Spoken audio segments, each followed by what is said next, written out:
Hello viewers and welcome back to Dukascopy TV. Joining us now for the first of two interviews here in the studio, I've got Nicola Tomatis of Bluebotics in the studio with me now.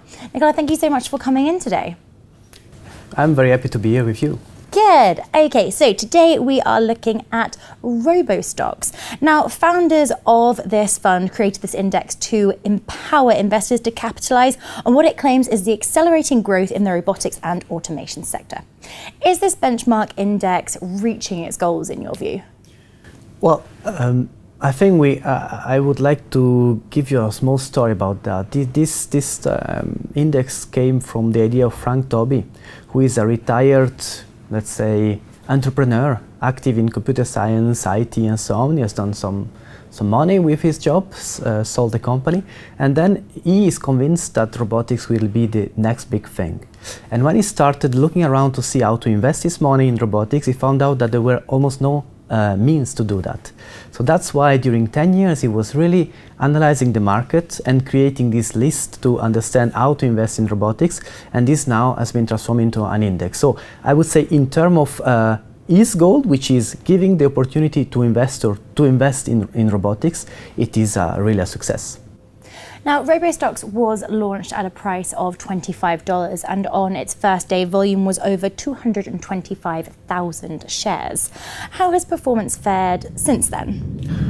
It was moving from this value up to +10 and then coming back.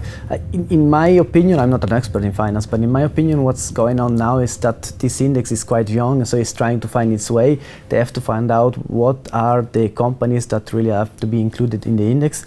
And for me, the big question will be, in this revolution of robotics, the index is planned to play a role, but it's not sure today if the companies which are today the reference companies in robotics, will be those playing the big roles in this revolution. So I think this is the challenge today. If it's performing well, it's interesting. Tomorrow, I think they will have to adapt the index to include the emerging companies in the field of robotics. Walk us through then some of the innovations or developments that you've witnessed now, almost as a result of this index kind of shining a light on them. I think that the most interesting, I mean, at least for me as an entrepreneur in robotics, the most interesting result of the index is that the investor, they now look at robotics companies. So Bluebotics has been approached by several investment VCs, and this is very important to make the financial market aware about this movement in robotics. So I would say this is the key point for the robotics community to be now seen as a potential of investment. Sort of a similar question then really, but how does the development of Robo-stox, we've also got iRobot Corporation, etc., how does this indicate the positioning of the robotics market at present as an investment category in itself? Well, that's important. I mean, iRobot, I think, is the first company, service robotics company entering the stock market. It was, I don't remember, maybe 2006. And again, it was the first one. They had several successes, and now there are a lot of follow-up, a lot of companies trying to enter the stocks market and show that there is potential of increase. This is really helping this market to become more mature.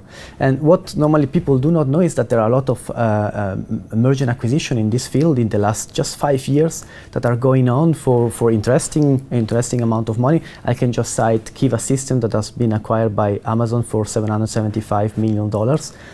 And this, again, as soon as you have consolidation, you have the potential of investment. So that's, again, a very important message, both to the robotics community and to the investment market. Nicola, thank you so much for coming in and sharing your insight with us. Thank you very much. Nicola will be back with us shortly to talk Google, but for now, it's goodbye.